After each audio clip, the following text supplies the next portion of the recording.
ಓಂ ಶ್ರೀ ಗುರುಭ್ಯೋ ನಮಃ. ಓಂ ನಮೋ ಕಾಳಿಕಾಯೇ ನಮಃ. ವೀಕ್ಷಕರಿಗೆಲ್ಲ ಶ್ರೀ ಅಂಬಾ ಭವಾನಿ ಜ್ಯೋತಿಷ್ಯಂ ಚಾನಲ್ಗೆ ಆತ್ಮೀಯವಾದಂತಹ ಸ್ವಾಗತ.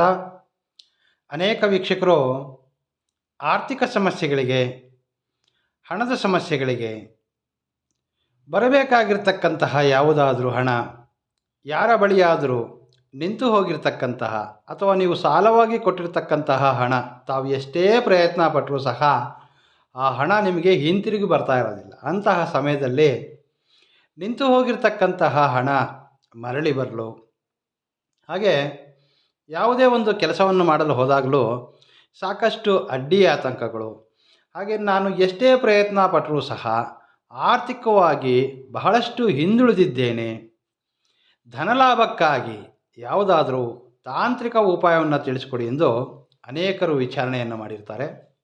ಈ ದಿನ 2 ಉಪಾಯಗಳನ್ನು ನಾನು ನಿಮಗೆ ತಿಳಿಸಲಿದ್ದೇನೆ.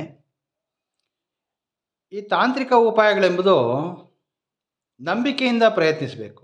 ಕೆಲವೊಂದು ನೋಡಲು ಬಹಳ ಸರಳವಾಗಿರುತ್ತವೆ, ಆದರೆ ಅದರಿಂದ ನಾವು ಪಡೆಯುವಂತಹ ಫಲ ಶೀಘ್ರ ಫಲ.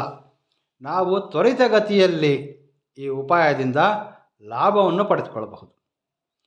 ಈ ದಿನ ತಿಳಿಸುವಂತಹ 2 ಉಪಾಯಗಳಲ್ಲಿ ಮೊದಲನೇ ಉಪಾಯವೆಂದರೆ, ಮಂಗಳವಾರ ಅಥವಾ ಶುಕ್ರವಾರ ಸಂಜೆ ನೀವು ನಿಮ್ಮ ಪೂಜಾ ಸಮಯದಲ್ಲಿ ಈ ರೀತಿಯ ಒಂದು ಹಳದಿ ವಸ್ತ್ರವನ್ನು ತೆಗೆದುಕೊಳ್ಳಿ.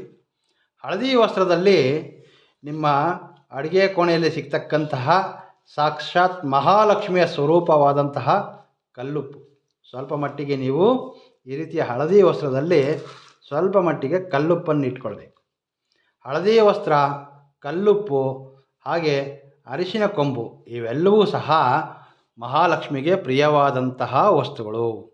ಈ ವಸ್ತುಗಳಿಂದ ಮಾಡ್ತಕ್ಕಂತಹ ಈ ತಾಂತ್ರಿಕ ಉಪಾಯದಿಂದ ನಾವು ಧನಲಾಭ ಮತ್ತು ನಮಗೆ ಆರ್ಥಿಕವಾಗಿ ಇರತಕ್ಕಂತಹ ಸಮಸ್ಯೆಗಳಿಂದ ಹೊರಬರಬಹುದು. ಈ ಒಂದು ಉಪಾಯವನ್ನು ತಾವು ಮಂಗಳವಾರ ಅಥವಾ ಶುಕ್ರವಾರ ಸಂಜೆ ನಿಮ್ಮ ಪೂಜಾ ಸಮಯದಲ್ಲಿ ಪ್ರಯತ್ನಿಸಬೇಕು. ಮಾಡಬೇಕಾಗಿರತಕ್ಕಂತಹದ್ದು, ಒಂದು ಹಳದಿ ವಸ್ತ್ರದಲ್ಲಿ ಸ್ವಲ್ಪ ಮಟ್ಟಿಗೆ ಕಲ್ಲುಪ್ಪನ್ನು ತೆಗೆದುಕೊಳ್ಬೇಕು, ಹಾಗೆ ಒಂದು ಅರಿಶಿನ ಕೊಂಬನ್ನಿಟ್ಟು ಚಲಾವಣೆಯಲ್ಲಿರ್ತಕ್ಕಂತಹ ಯಾವುದೇ ಒಂದು ನಾಣ್ಯವನ್ನು ಇದರಲ್ಲಿ ಸೇರಿಸ್ಕೊಳ್ಬೇಕು.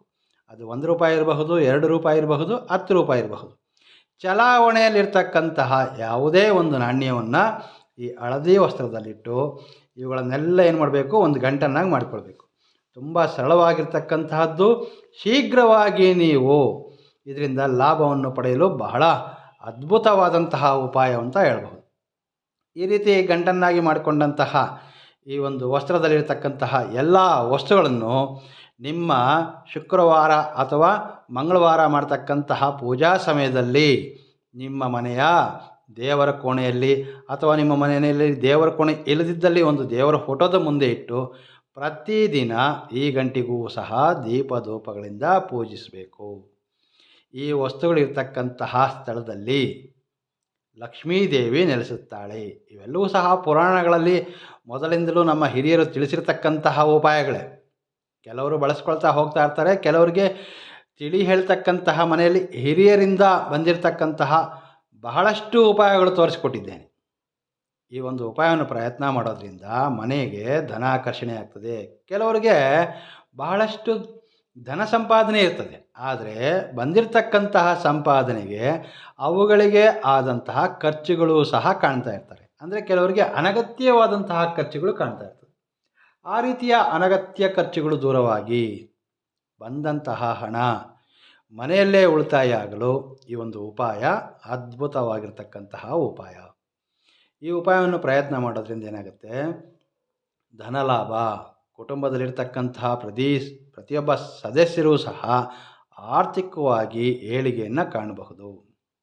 ಇದಲ್ಲದೆ ನೀವು ಕೊಟ್ಟಿರ್ತಕ್ಕಂತಹ ಸಾಲವಾಗಿ ಕೊಟ್ಟಿರಬಹುದು ಅಥವಾ ಬೇರೆ ವ್ಯಕ್ತಿಗಳಿಂದ ನಿಮಗೆ ಯಾವುದಾದ್ರೂ ಬರಬೇಕಾಗಿರ್ತಕ್ಕಂತಹ ಹಣ ಇರಬಹುದು. ಈ ರೀತಿ ಉಪಾಯವನ್ನು ಪ್ರಯತ್ನ ಮಾಡೋದ್ರಿಂದ ಶೀಘ್ರವಾಗಿ ನಾವು ಸಾಲವಾಗಿ ಕೊಟ್ಟಿರ್ತಕ್ಕಂತಹ ಹಣವು ಸಹ ನಮಗೆ ಮರಳಿ ಬರಲಿಕ್ಕೆ ಅವಕಾಶವಿರ್ತದೆ. ಇದು ಮೊದಲನೇ ಉಪಾಯ. 2ನೇ ಉಪಾಯ ಏನು ಅಂದರೆ, ಬಹಳಷ್ಟು ಜನ ಗುರುಗಳೇ ಎಷ್ಟೇ ಪ್ರಯತ್ನ ಮಾಡ್ತಾ ಇದ್ದೇನೆ, ಆರ್ಥಿಕವಾಗಿ ಮಾತ್ರ ನಾನು ಬಹಳ ಹಿಂದೆ ಹೋಗಿದ್ದೇನೆ, ಸಾಕಷ್ಟು ಭಗವಂತನ ಮೊರೆ ಹೋಗಿದ್ದೇನೆ, ಉಪವಾಸಗಳು ಮಾಡ್ತೇವೆ, ವ್ರತಗಳನ್ನು ಮಾಡ್ತೇವೆ, ಪುಣ್ಯಕ್ಷೇತ್ರಗಳ ಭೇಟಿ ಮಾಡ್ತಾ ಇದ್ದೇನೆ. ಆದರೂ ಸಹ ನನ್ನ ಸಮಸ್ಯೆಗಳಿಗೆ ಪರಿಹಾರ ಕಂಡುಕೊಳ್ಳಲು ಸಾಧ್ಯವಾಗುತ್ತಿಲ್ಲ. ನಾನು ಮಾಡ್ತಕ್ಕಂತಹ ಪ್ರಯತ್ನಗಳಲ್ಲಿ ಭಗವಂತನ ಒಂದು ಸಹಕಾರ ಸಿಗ್ತಾ ಇಲ್ಲ. ಈ ರೀತಿ ಅನೇಕರು ಸಹ ಕರೆ ಮಾಡಿ ವಿಚಾರಣೆಯನ್ನು ಮಾಡಿರ್ತಾರೆ. ಈಗ ತಿಳಿಸ್ತಕ್ಕಂತಹ ಉಪಾಯ, ಇದನ್ನು ಪುರುಷರು ಸ್ತ್ರೀಯರು ಯಾರು ಬೇಕಾದರೂ ಈ ಉಪಾಯವನ್ನು ಪ್ರಯತ್ನ ಮಾಡಬಹುದು. ಈ ಎರಡನೇ ಉಪಾಯ ಇದೆಯಲ್ಲ, ಈ ಉಪಾಯ ನೀವು ತಲೆ ಸ್ನಾನ ಮಾಡುವಂತಹ ಸಮಯದಲ್ಲಿ, ನೀವು ಸ್ನಾನ ಮಾಡ್ತಕ್ಕಂತಹ ನೀರಿನಲ್ಲಿ ನೋಡಿ, ಲವಂಗವೆಂದರೆ ನಾನು ಪ್ರತಿ ಬಾರಿ ಹೇಳ್ತೇನೆ, ಲವಂಗದಲ್ಲಿ ಈ ರೀತಿ ಹೂ ಇರಬೇಕು. ಕಡ್ಡಿ ರೂಪದಲ್ಲಿರತಕ್ಕಂತಹ ಲವಂಗಗಳು ತಾಂತ್ರಿಕ ಉಪಯೋಗಕ್ಕೆ ಸಾಧ್ಯವೇ ಇಲ್ಲ. ನೋಡಿ, ಹೂ ಇರ್ತಕ್ಕಂತಹ ಲವಂಗಗಳನ್ನು ತೆಗೆದುಕೊಳ್ಳಿ. ನಮಗೆ ಈ ರೀತಿ ಲವಂಗಗಳು 3 ಸಂಖ್ಯೆಯಲ್ಲಿ ಬೇಕು. 3 ಲವಂಗಗಳನ್ನು ತೆಗೆದುಕೊಳ್ಳಿ. ಹಾಗೆ 1 ಚಿಟಿಕೆಯಷ್ಟು ಅರಿಶಿನ ಪುಡಿ ನೀವು ಸ್ನಾನ ಮಾಡ್ತಕ್ಕಂತಹ ನೀರಲ್ಲಿ ಬೆರೆಸಿ. ತಲೆ ಸ್ನಾನ ಮಾಡುವಂತಹ ಸಮಯದಲ್ಲಿ ಮಾತ್ರವೇ.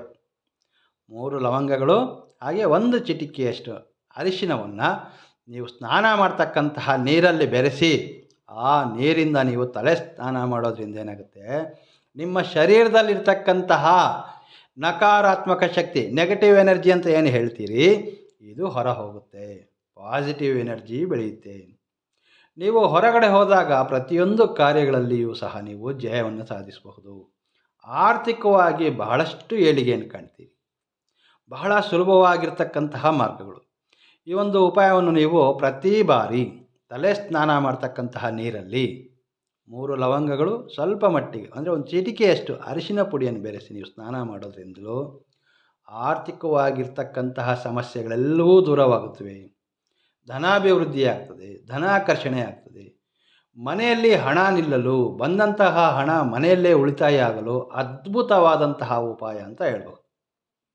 ಸ್ನೇಹಿತರೆ, ಈ ಮಾಹಿತಿ ಇಷ್ಟವಾದರೆ ವಿಡಿಯೋವನ್ನು ಲೈಕ್ ಮಾಡಿ, ನಿಮ್ಮ ಸ್ನೇಹಿತರೊಂದಿಗೆ ಮತ್ತು ಬಂಧುಗಳೊಂದಿಗೆ ಈ ವಿಡಿಯೋವನ್ನು ಶೇರ್ ಮಾಡಿಕೊಳ್ಳಿ.